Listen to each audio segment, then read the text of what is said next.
All right, everyone. Welcome to Facebook Friday with John L. Scott, episode number 7 here. Started during COVID and will certainly survive after COVID. We've had some amazing special guests and thought leaders on our show. And this week, we have a gentleman by the name of Dane Carter. But before I introduce Andy, I just wanted to let everyone know how special it is to have you join our call. Agents, office leaders, managers, owners of our independent owned and operated franchise offices, as well as anyone who's a friend on our Facebook page. This show, Facebook Friday, is to just get an opportunity to interview with thought leaders, outstanding business people, both in and outside of real estate, who are known for innovation and new ways of thinking that we can learn from and become smarter and better humans because of it. So this week we have Dane Carter, and Andy is a real estate investor who's actually voted number 3 top real estate investor to watch in 2020 by Forbes magazine. He has a top 20 iTunes podcast.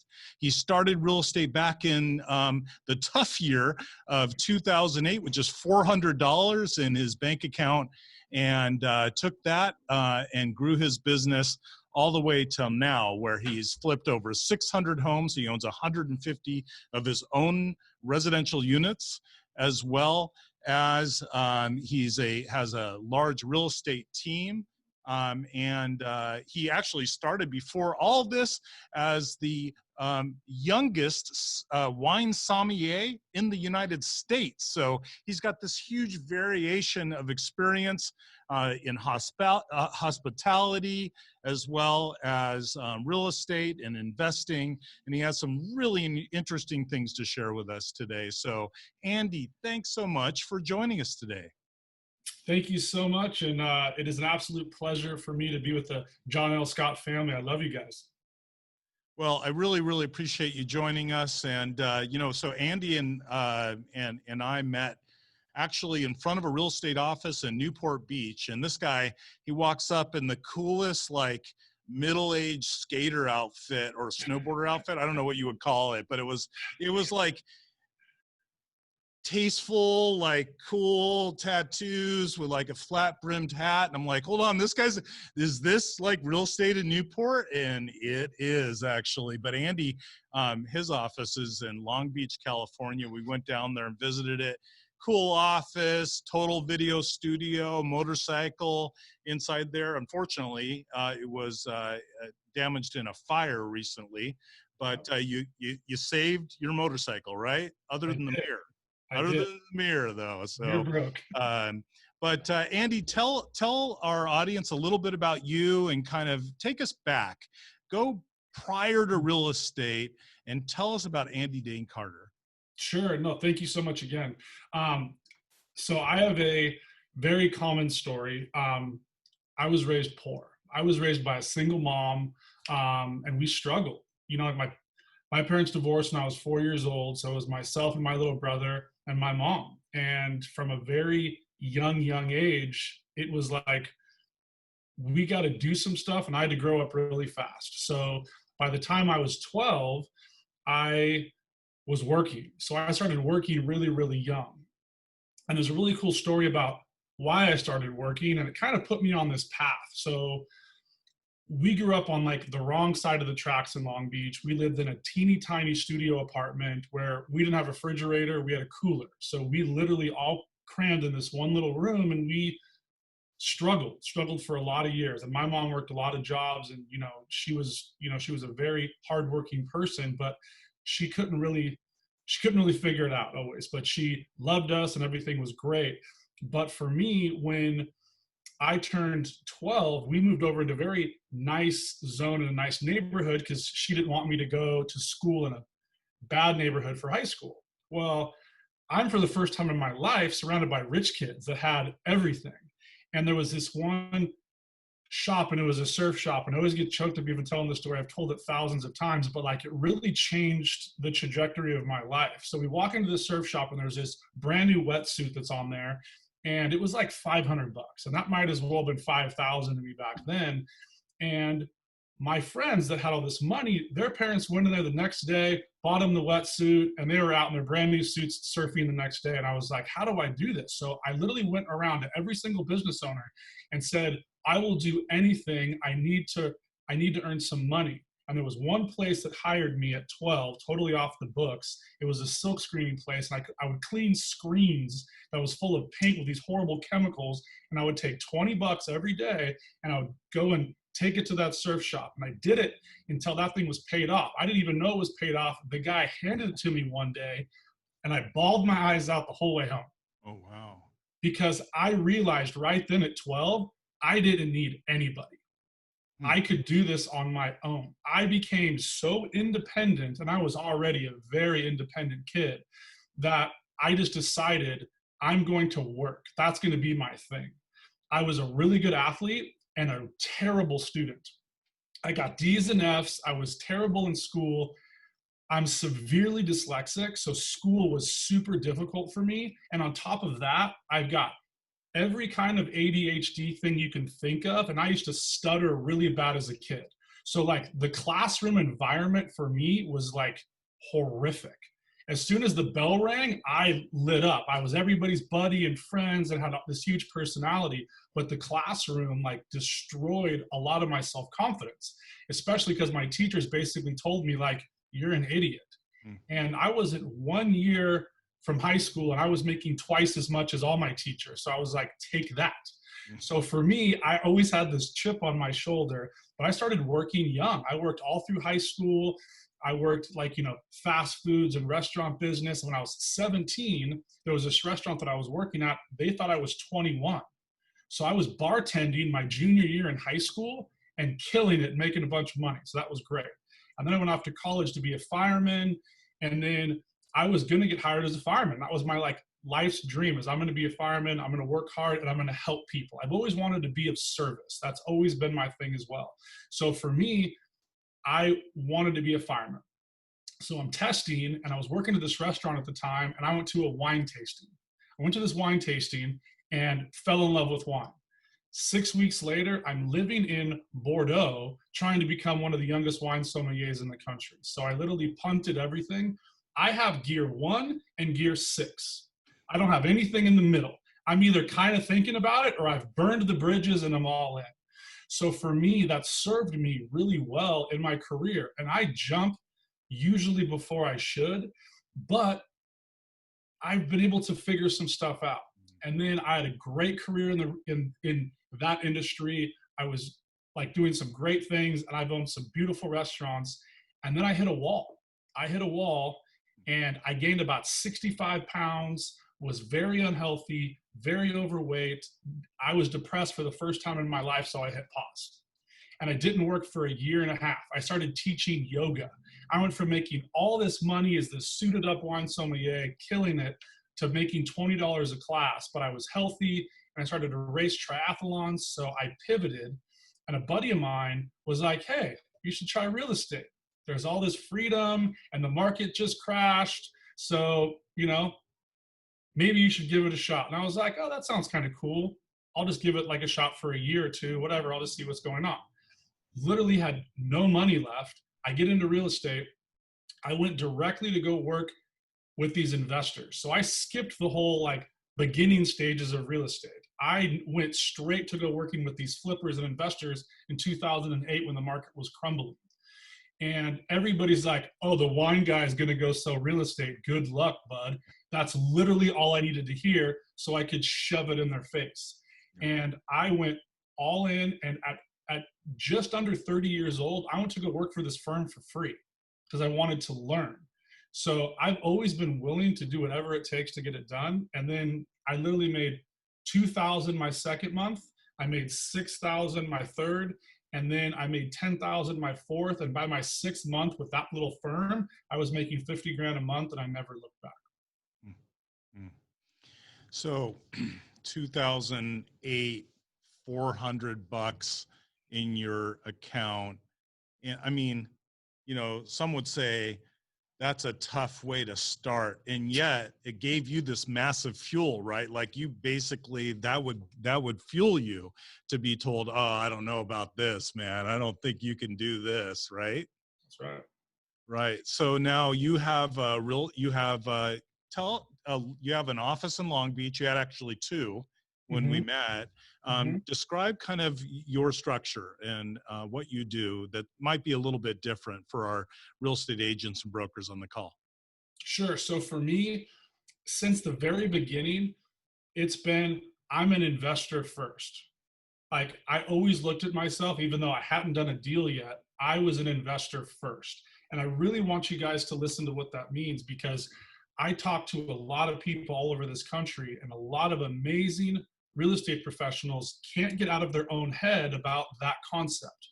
You are a real estate professional in every sense of the word. So you are a real estate investor first. And I want to talk about this a lot, especially with this call, is it's how you perceive yourself. So for me, I wanted to learn the investing side as fast as possible because I wanted to be financially free and I wanted cash flow. I wanted this wealth.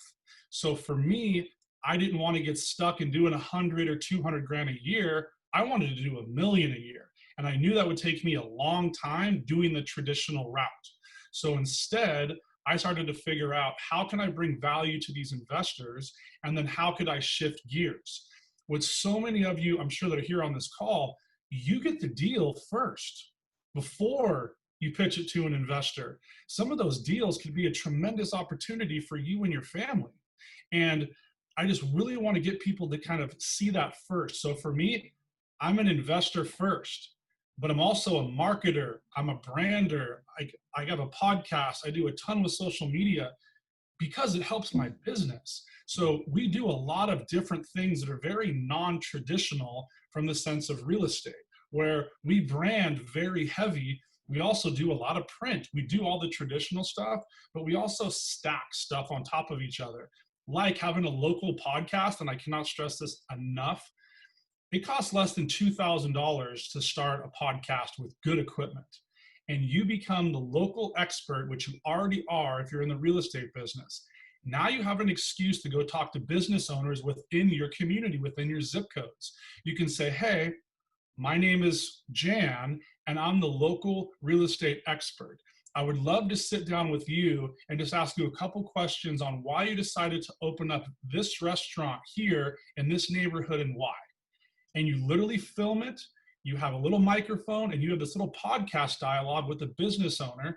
And then you create a little piece of content, and then they share that piece of content on their Facebook and their Instagram. Now you're co-branding, and you can just work your way down a street like a main street that we have here. And you're now bringing in the community into the real estate conversation from a very inexpensive and organic way. And now you become the real estate person with a podcast. And now you're the real estate person with a podcast who also has a little bit of influence now. So these things all stack. So we do a lot because of the way my brain's wired. I do have all kinds of ADHD stuff because that's my superpower. I go crazy when I'm not doing 10 things at once. It drives my teams bananas, believe me. But for me, it's so fun and it's so exciting. So I just want you guys to ask yourselves different questions around how can I get more business and how can I stand out from my competition? We have brand new agents that crush 20-year seasoned vets because of a little bit of marketing. And they started a cool podcast that they do for their open houses. Well, and so Andy, actually, with me, we've actually resourced you to a couple other agents down in the Hollywood area that were interested in starting a podcast. I know he would do that for our agents and brokers here on this call as well. Andy, I want you to talk a little bit about the mental gymnastics, if you will, that you went through as a part of being okay about kind of sticking yourself out there more, both video as podcasts, just the process that took. because, most of us in real estate, we're like, I don't know if I like how I look on the camera or how I sound, or I don't have anything to talk about, or no one wants to listen to me. And you just kind of broke through all that. And then also your whole Gary V introduction, as well as your work with Tom Ferry. So I know that's a big question, but Sure. just how you got out of your own way in this area. Yeah. So for me, it was fear. I was afraid that I was going to get left behind. I had a very successful firm. We were investing millions of dollars and making truckloads of money. But guess what? Nobody knew who I was. I was the guy that was doing the acquisitions. I was the guy that was putting these deals together. And I was starting to feel like, what happens if these investors decide to stop buying real estate? Now what? It was this fear that kept coming up. And there was this guy that kept dropping into my feed about 4.5 years ago, cursing like a sailor, telling me, you got to start a personal brand. You got to do video. You got to do all this stuff. And sure enough, it was Gary V. And I was like, you know what? This guy's making a lot of sense. And I didn't like the way it felt, how I'd given up a lot of leverage and a lot of power to these investors. So I was like, how do I get a meeting with Gary? I didn't know he was this huge deal, right? So I started making some phone calls through my network, and it's like, yeah, it's 10 grand for a meeting. And I was like, that seems pretty reasonable. So I booked the meeting, but I brought my filmer with me, and we flew out to New York for 3 days. We had an amazing meeting, and I just let Gary V have it. I gave him my whole story. I gave him my backstory, very similar to what I just told you guys. He kind of vibed with me, and he's just like, look, man, you got a great story. This will work. Now you got to put your head down for the next 2 years and put out content every day around what you just told me. And he goes, give it all away for free. All your best stuff, all your secrets, give it all away for free and let people in. Become vulnerable. Well, the vulnerable piece, it took me about a year to get my head really around. So what I did is, I was so fired up when I left New York. I'm like, I'm going to do this and I'm going to do that. But I was afraid to be on camera. I was a businessman. Like I don't go on camera. I'm not some actor. So for me, that was difficult, and it was very scripted, and it was very not me. And you could see it on the video. So the videos were not getting engaged. I was spending a bunch of money and not getting the results that I wanted. And then one day there was 4 different fourplexes that I was supposed to go look at, and we just filmed for 8 hours. And I was over it, but I grabbed my camera guy and I'm like, look, you're going to film me and I'm going to drive these properties. And that's what I did. He hopped in the car with me, and I was me for the first time on camera. I was just like, hey, what's happening, everybody? So we're going to go see these 4 properties today. And I would speak into the camera what I would normally write on these little pads of paper. I was vetting the deals for myself and my investors. So that particular video was released 2 days later and got 36,000 views in a day. And my team was like, you're doing that from now on, right. Which was great because that was me. But it's hard in the beginning to get out of your own way. But my fear of being left behind was bigger than me quitting.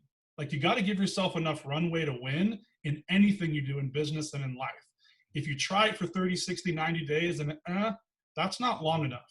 I'm just now seeing the massive results from a project I started 4 years ago.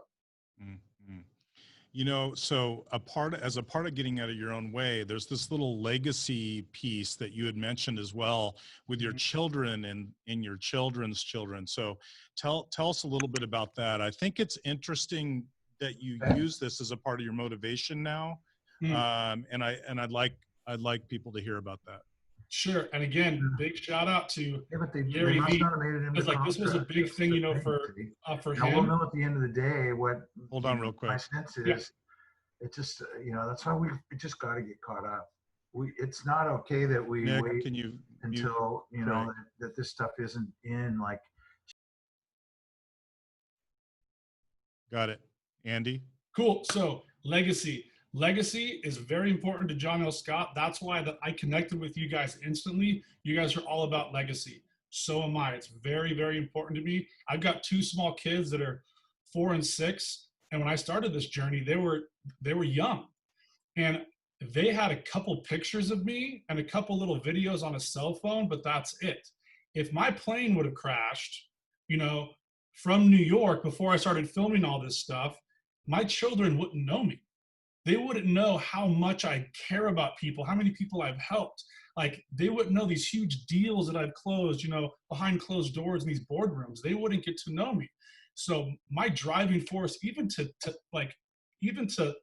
today and this morning, like, it's my kids. My great grandkids are going to watch this. My great grandchildren are going to listen to every podcast I ever did. And what always gets me choked up is I would give anybody whatever amount of money they wanted, million, 5 million, $10 million right now, if I could hear a podcast from my grandma and grandpa when they got back from World War II when they met. I would give anything for that. And right now, for the first time in the history of the world, we have one of these that we can create documentation and content that'll live on forever. And my great granddaughter is going to see a piece of content and listen to a podcast and be like, I was just like him, and I'm going to give her permission to go. And that is the excuse. The only reason why you're not doing it right now, you're afraid or you're scared. And those are the same thing. Well, but both of those for you are the fuel, right? So that's the fuel. And they're both fixable. Trust me. Do you think it was fun for me to walk down the street and talk into my cell phone like a weirdo? It was so bizarre. Walking around a property with a cell phone in my face, showing me back my face. Right. But guess what? Now I have a deal with DocuSign. Because of that. Like, right. My friends, it is unlimited. Now, people send me deals that are off market or coming soon because they follow me on Instagram or they listen to my podcast. The ability to scale out your business using free social media platforms is off the charts. And even back to Tom Ferry, that's how we met. Tom Ferry's team reached out to me to have me on Tom's show. And then I had Tom on my show. We met for the first time at his office and we hit it off. We're very close friends now. I speak at all of his events. And like, golf with him. Yeah, I play golf with him. Yeah, we're very similar. We have a lot of passion to help. So for me, that's where my core stuff comes from. Andy, I mean, the whole 30, 60, 90 is not enough. I mean, you know, when you talk about the legacy piece and the grandfather and the great grandfather and what you would give to hear, you know, a recording, that is proof enough that it's not enough, let alone the power and impact of social media over the long term versus short term. We're all short term creatures, especially, you know, we love stuff that closes in 30 days. We love that check and spending that check and, you know, in residential real estate. And yet this is a shift, you know, so it's looking at the long term, both as the legacy piece, but also just in being there consistently, like kind of like Gary Vee said to you, you know, now leave here, go home and spend 2 years creating daily content. You're seeing the fruits of that now and they're still growing.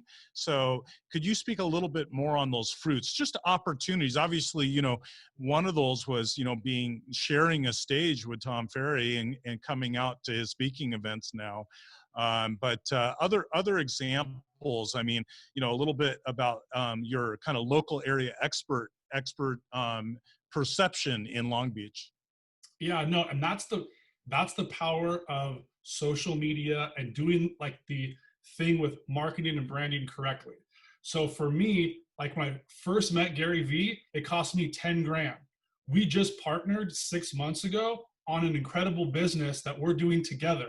I went from paying him for a meeting to now being business partners. Like, this is so powerful, my friends, because it doesn't stop. And I can take what I've done and what I've learned over the past 4 years, and you can plop me into any city in this country. And in 12 months, I'm taking a giant chunk out of the real estate business.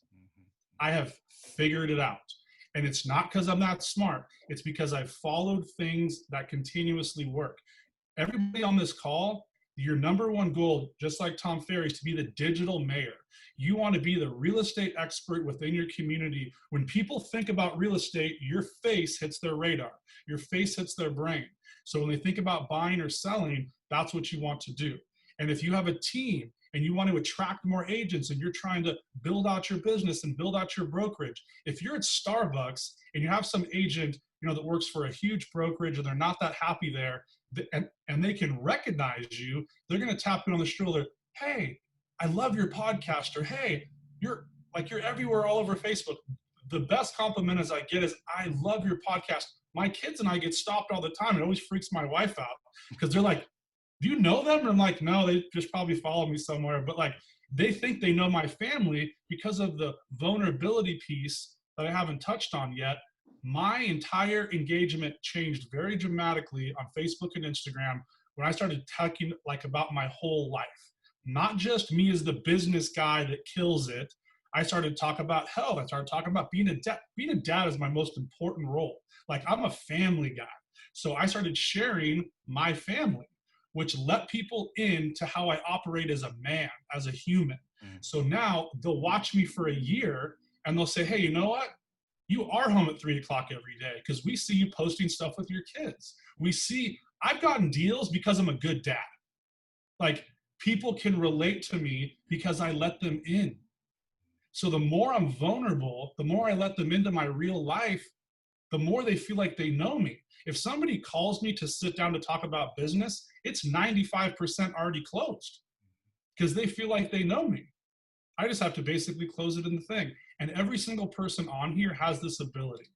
And you don't have to have all this stuff and be on every platform, but you have to dedicate a certain zip code or city or neighborhood to becoming that person for your community. When this whole thing hit and there was COVID shutdown, we went on Nextdoor, Instagram, and Facebook and told everybody in the community, if you are older, you don't want to pick up your prescriptions, or you don't want to go to the store to get food and groceries, I'm 43 years old, I'm healthy, I have a team of all these agents, we'll come do it for you. And that's what we did. And it exploded in our community.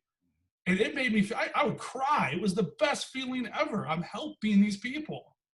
Is that good for business? Yes, but that's not why we did it. So being a good person is always a tremendous business strategy. So you would actually say that every single agent should have a podcast?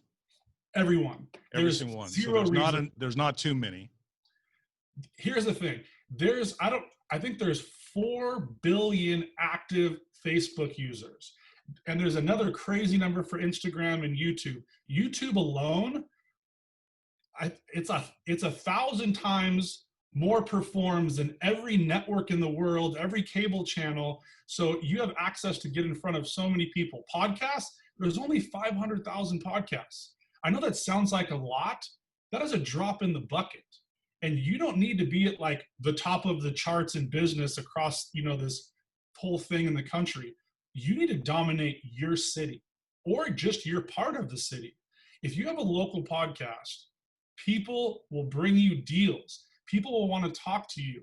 And the best thing is they'll share your podcast on their Facebook page and expose their audience to you because you want to sit down and just interview them. If it's a clothing store, same thing. How'd you get into fashion?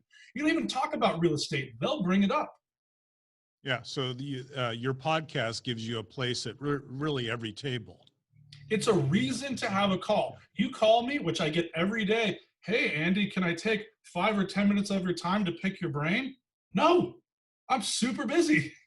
But if you're like, hey, my name's Bill, we have a local podcast that's just for Long Beach, and we'd love to sit down and interview you, my answer is usually yes, because I want to support them. So now you got into my office. Mm-hmm. So I want to talk about this local area expert idea. And, we all hear about being hyper-local and becoming that expert.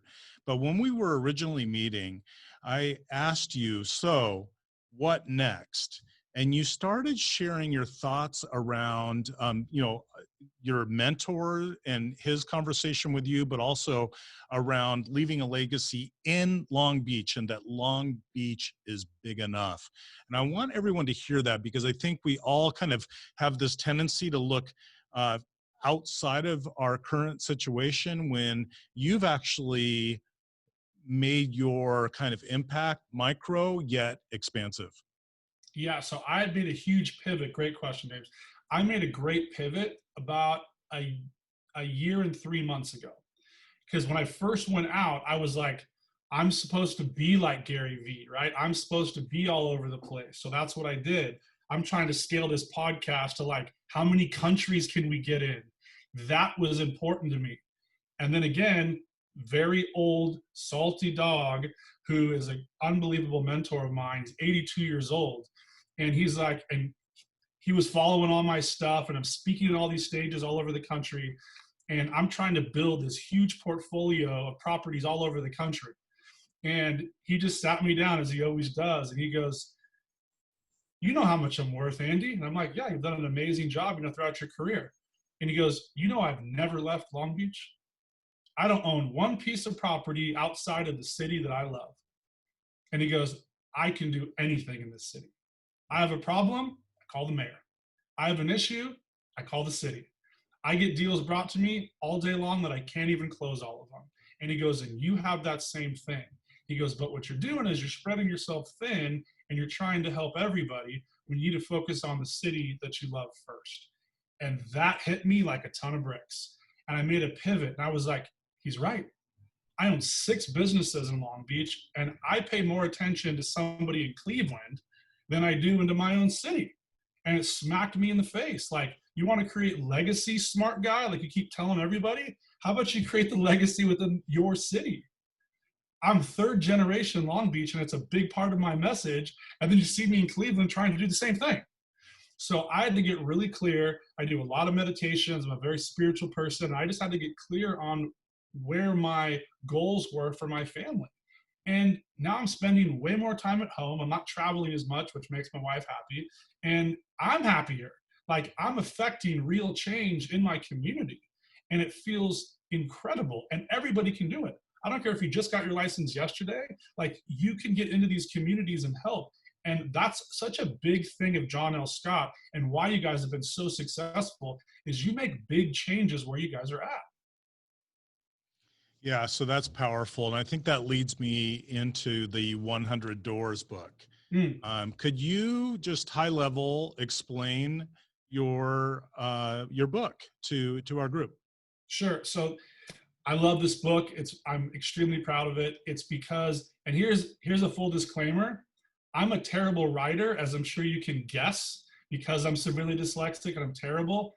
I spoke this book into the Rev software over 6 days, sent it off for transcription, sent it to the publisher. They fixed it and it went to print. Not in my life that I'd ever think I'd be able to write a book, because I'd never be able to sit down and actually write. But this book is how to start. It's called 100 Doors. It's very easy to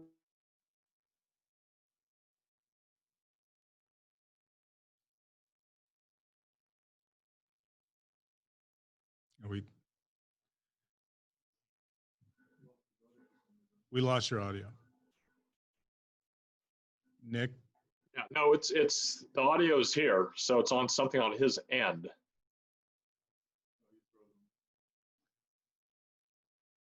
Andy, you're frozen. So, hey, everyone. Thanks thanks for hanging out with us. This is a first for us. So it's an impromptu thing. I should probably call Howard over here to do a show for you or a dance.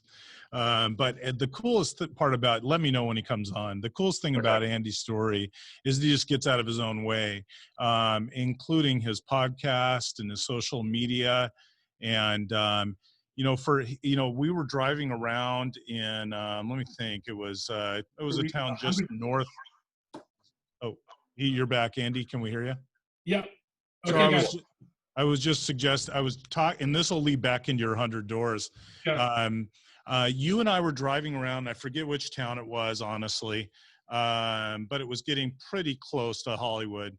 And you were talking about how you would look for these hooks on the property lots that would join that, the hooks would connect them, but then they could be broken apart. So you could build maybe, 2 fourplexes on it or whatever, or 2 houses. But I mean, that'll lead you in on your 100 Doors, I'm sure. Sure. Yeah. No, and sorry about that, guys. There's a humongous protest that's about to start in about 30 minutes right outside of my office. And they just sent some huge alert to the computers and cell phones to all these different business owners. So something happened with the Wi-Fi. So I apologize. Hey, yeah. I just danced for a minute. So it's great. Cool, brother. Thank you. So the book, what dramatically changed my life was the book, Rich Dad, Poor Dad. I could relate to the book immediately, but there was no steps for how to do that once you read the book. So the book got me fired up and now I'm all motivated, but now what? Every single one of those books, there was no steps, just as a side note. Right. So this is the step and this is the playbook. So this is the companion piece to Rich Dad Poor Dad. Yeah. And I make it really simple. Again, it's only 100 pages. It's super easy to read. And it's the, like, how do you buy a duplex, triplex, or fourplex here in this country using 3.5% financing as your first piece of real estate?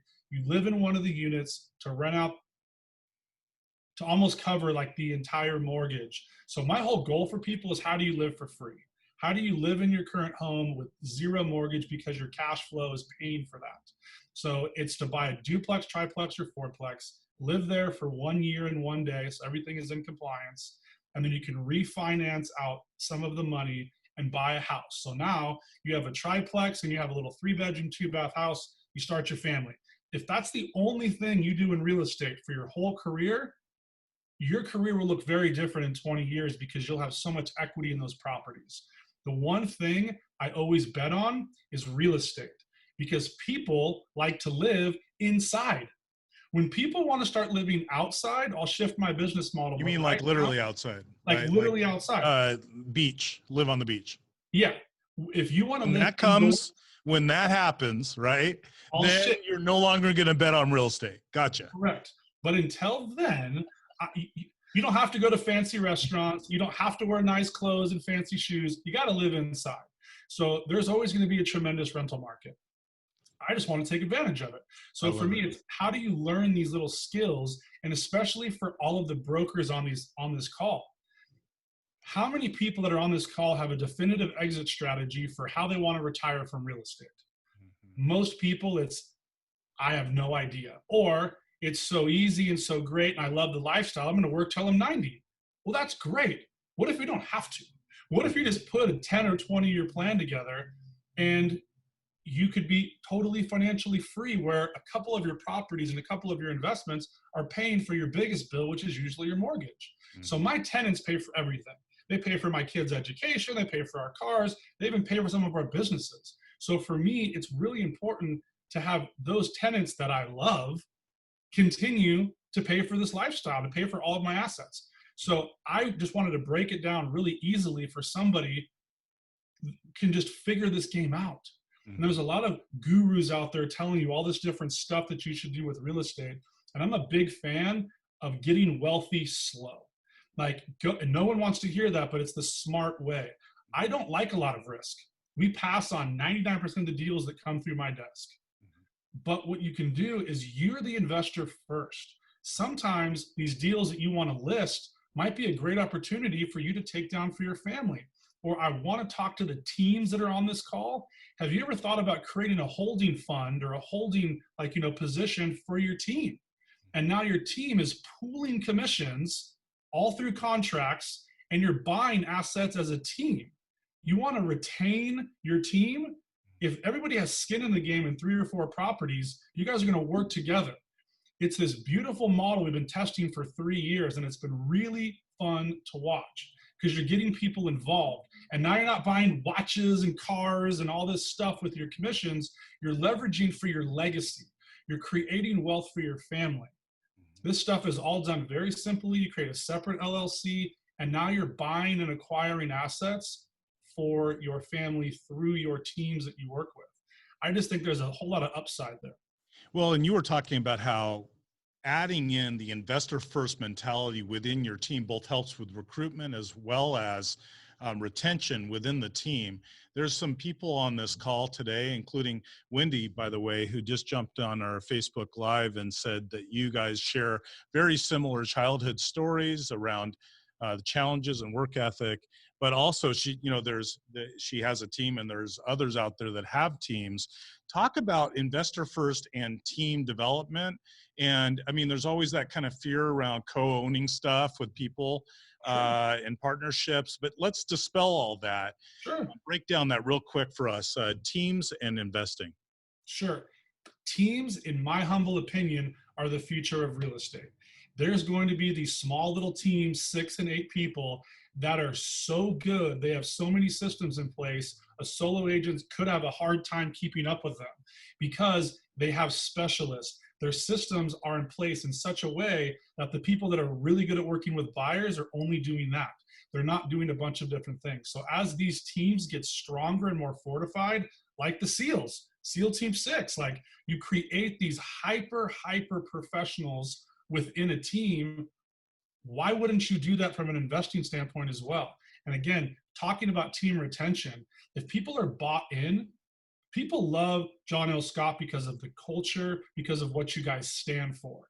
And that could trickle down into every single team as it should. Mm-hmm. So everybody gets afraid about buying something with a friend or a business partner.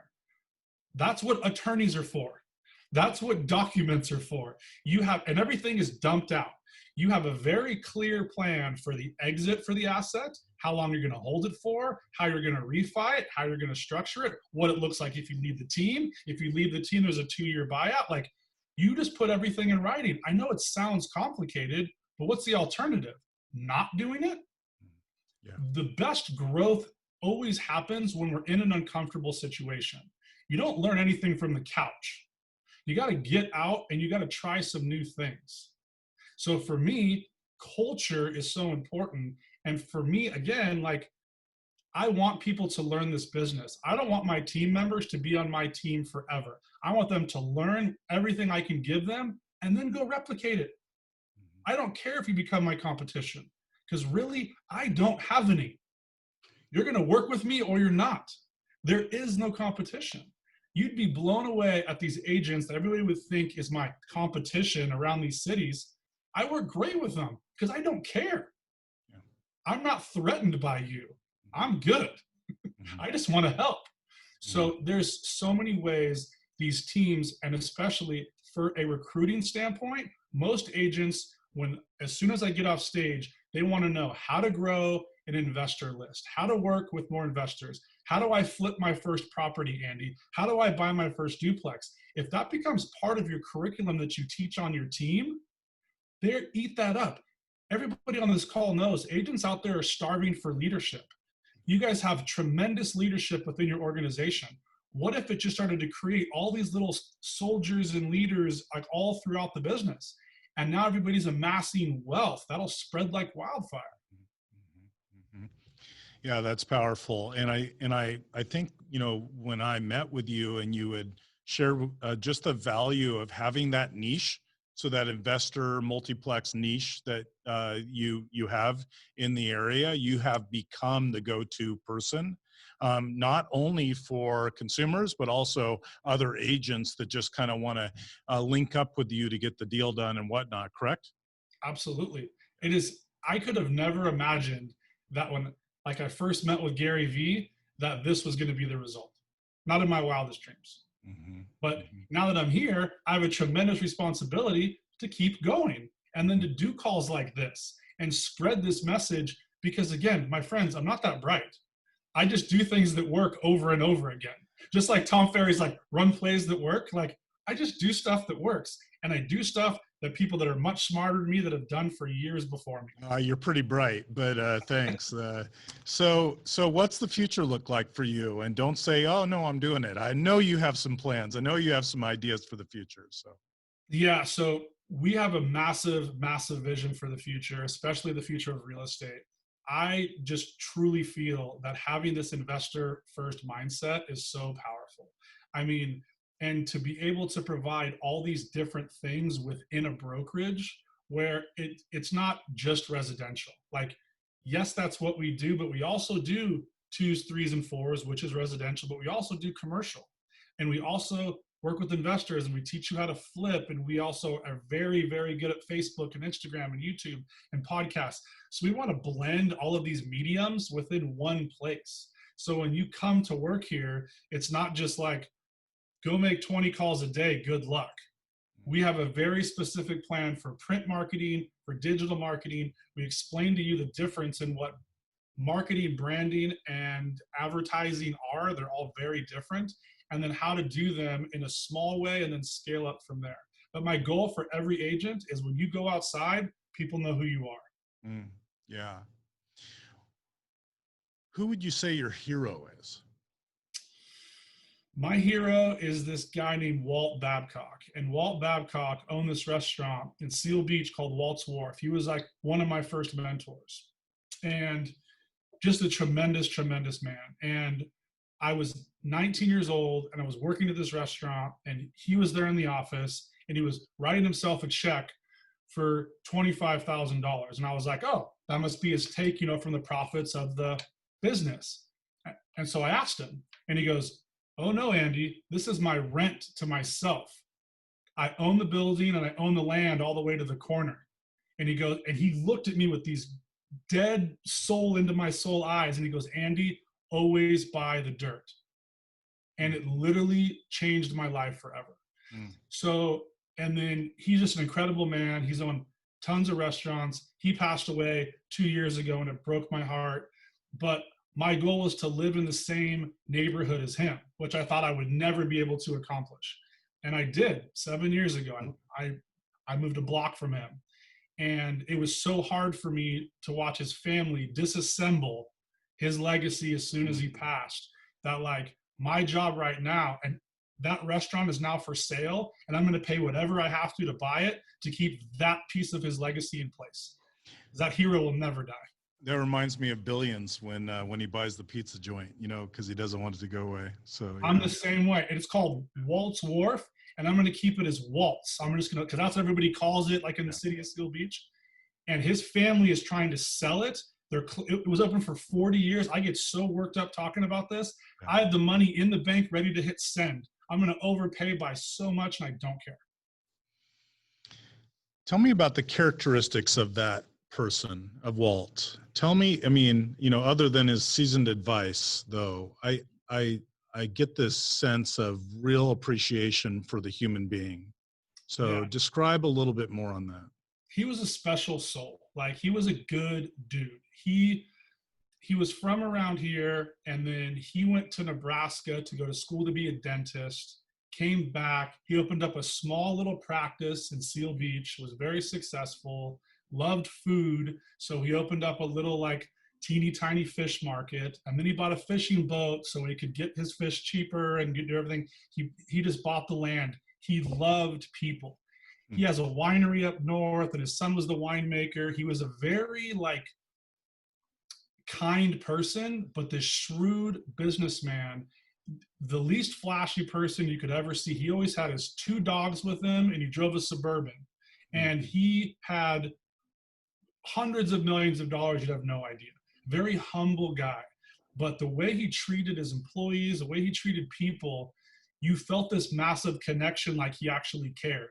It didn't matter if it was the dishwasher or like the most wealthy person in the whole city came in for dinner. Everybody was the same to him. And I've been the same way my whole life. So I lined up with that immediately. Just an amazing, amazing soul. And he had this huge ranch that was in Montana, flew me out there one time, and we're fly fishing at his ranch. And who did we run into?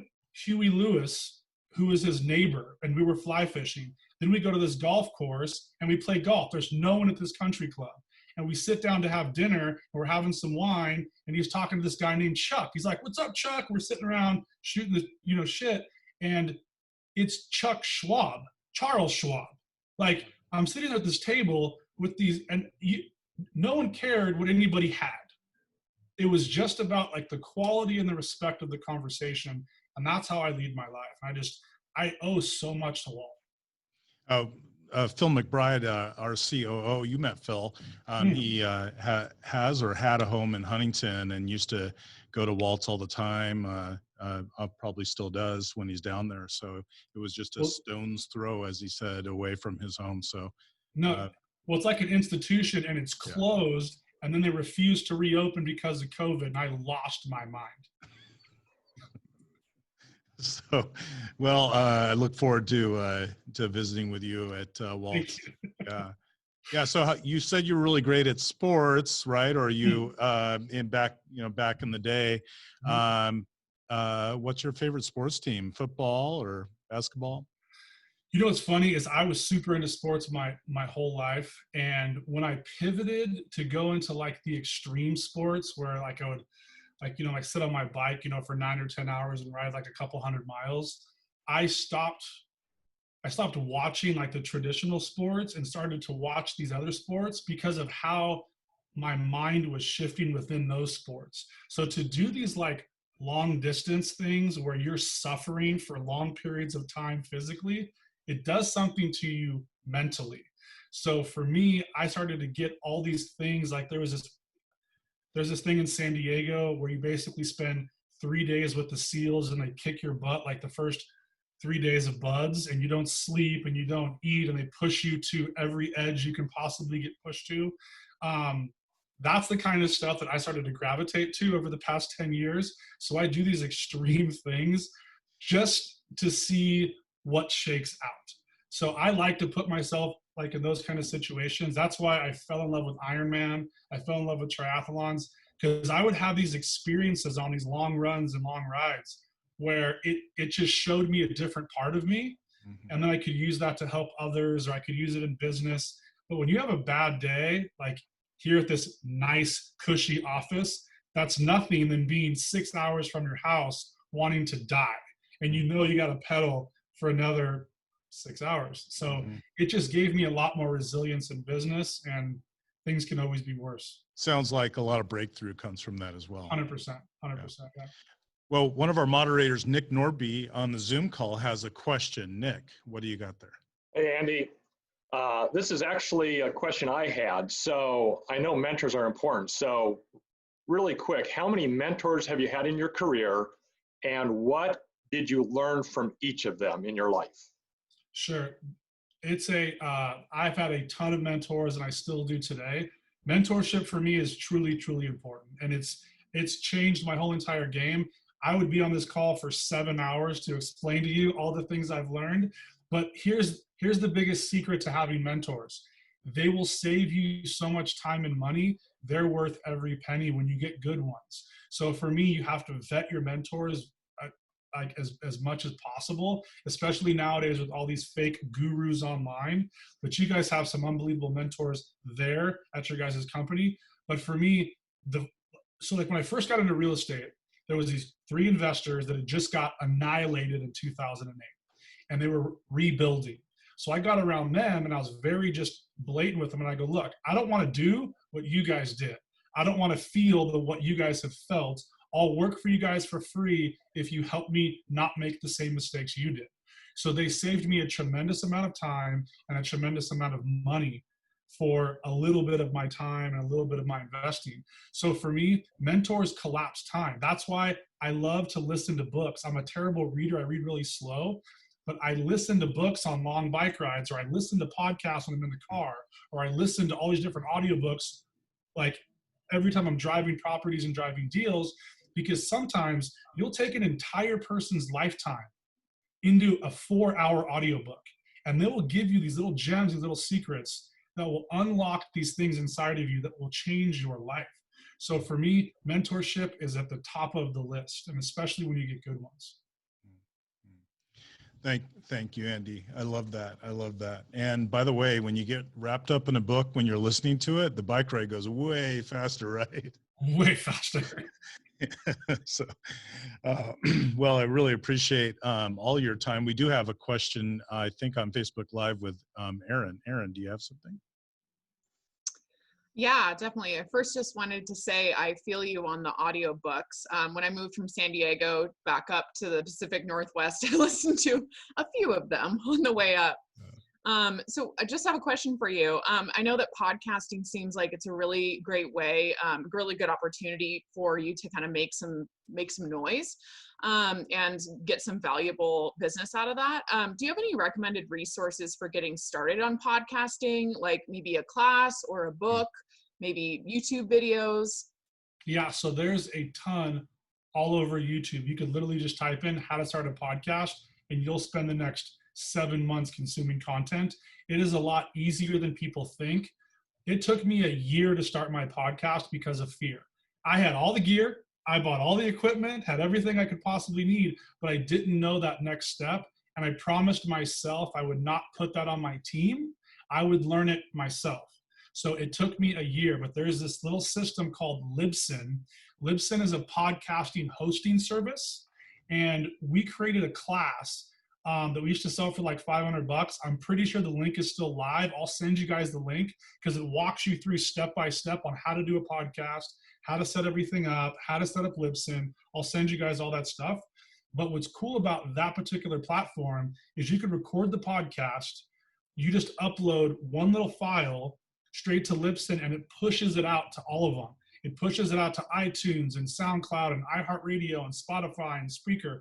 So it does it all for you. If you have a Mac, you have this little feature that's built in called GarageBand. You can go to GarageBand, you hit Start a Project, then you hit Microphone, and then you hit Record. You start talking just like we are right now. And as soon as you're done talking, you hit Stop. Then you go to the top where it says Share, and you say Convert to Music. It converts to music, and now you have a file. It's on your desktop that you can drop into Libsyn and do exactly what I just said. These podcasts are painfully easy. My 7-year-old could probably figure this out. So it's super, super easy to do, and it's so powerful. Because then what you do is you take a screenshot, right, like of your podcast, and you share it to Instagram, you share it to Facebook. And if you're hyper local with it, you can talk about certain events that are coming up for your community, or you have those people on your show and then they share it. It's such an easy thing. Like I'm here on my phone right now, I can pull up my show and I can just take a screenshot of this if you guys can see it. And now I have digital content, and now I can share the audio files. So like it's so easy to do. I just suggest everybody should at least try. But I would go to YouTube and type in, how do I start a podcast? How do I upload the podcast to Libsyn? And it's like $10 a month for Libsyn. Well, and your whole point is that the fear was the biggest holdup. I mean, the easy part was buying the equipment. So it's interesting though, the fear is the biggest holdup. And of course that is, for everyone, it's just like, yeah, I mean, I could go and buy all this stuff, but I'm going to come up with a million reasons why I don't know how to do it. But really all that's fear-based. And so it was really just getting out of your own way and doing it. And now you're experiencing the fruits of that in a micro level from an expert standpoint in Long Beach, California. Yeah, and it's so fun for me because now it's mine. I have that knowledge and no one can take it away. Yep. So my whole point was, don't have my team do it, because if my team does it, I won't, then I have to have my team. I mean, like I drove down to the office the other day because I was so fired up. I recorded a podcast by myself. I took the little SIM card out of the little deal, plugged it into the back of my computer, and I had my own show that I did myself, and I uploaded it. I didn't have to wait. Yeah. And doing a podcast at an open house will change your business. Hey, how many people? Yeah, James, I got a quick question. Andy, you're just rocking it. Obviously, you're the expert in this. You've used this technology to fully integrate into the community. I love your response regarding mentors. What else? What other areas do you get outside input, information? What personal achievement seminars, of any of those? You could lead them all, but what have you gone through and to get to this place? Sure. I'm a huge fan of Tom Ferry. He's a very close friend, but what he does is unbelievable. Like his relationships, it was just about this time last year that I went to the first Tom Ferry event. And I went there, he didn't even know he had no clue I was gonna be there. I sat front row and I stopped him in his tracks. He's like, dude, what are you doing here? And he brought me up, but it was just like, and then the second event that I went to was this huge event that he has in Southern California called Summit. I was blown away about everything that was there. He had all these little spin-off groups and meetings, and I was so impressed at what I learned over a 3-day period at this one Tom Ferry event. It changed my business. And then I started to talk to more agents while I'm there. I was able to ask them, what are you doing that's working well? Because I was just scaling out a brand new team. I never ran a team before. I ran a bunch of investing teams, but never like a traditional team. So I'm meeting these people, and now I've got somebody who I can call in a totally different state. And now I'm creating referral relationships. There's a $7 million home we just put into escrow way up in Pebble Beach because of somebody who I met at Summit. So like, it's for like the stuff in real estate, I love what Tom is doing. He's got sales edge, he's got marketing edge, and he's usually right on the forefront of what's going on in business. I used to coach forever. It would take all my time. Now I send every person that wants me to coach them to Tom and his team. Great. Yeah. Well, Andy, I really, really appreciate your time today. And just, I know it's busy. You've got a protest that's starting any minute now. So, I mean, you don't personally have a protest that's starting, I don't think, but there's going to be one right outside the door there. So we want to get you home safe. On behalf of all of John L. Scott, our office leaders, our owners, Lennox Scott, and all of our Facebook friends, we just really appreciate you joining us today and sharing about your life and about your growth, about your book, learning a lot about your start in real estate and how you've just taken that and become a true master at the business. And I just really appreciate your willingness to share with us. No, thank you guys very much. And you guys will all get a copy of this. So I'm going to send the digital link to you guys, and you guys can share it with everybody if you'd like. Again, it's a super easy read. I'm very easy to find, guys. You just type my name in. It's just literally Andy Dane Carter. I'm huge on Instagram. I engage with my DMs. If you have questions about this stuff, reach out to me. I get hundreds of DMs a day, but I answer them all. Sometimes it takes me 2 or 3 days to get back to you, but I will get back to you. Please check out the show. We have tons of free content, and we have a YouTube channel. If you just type my name in, you'll find me. I'm here to help, and I'm here to serve. And Andy, I also appreciate, Andy came up and learned a lot about John L. Scott. I forget which month it was, but you spent 3 days with us up here, and I really appreciate you doing that as well.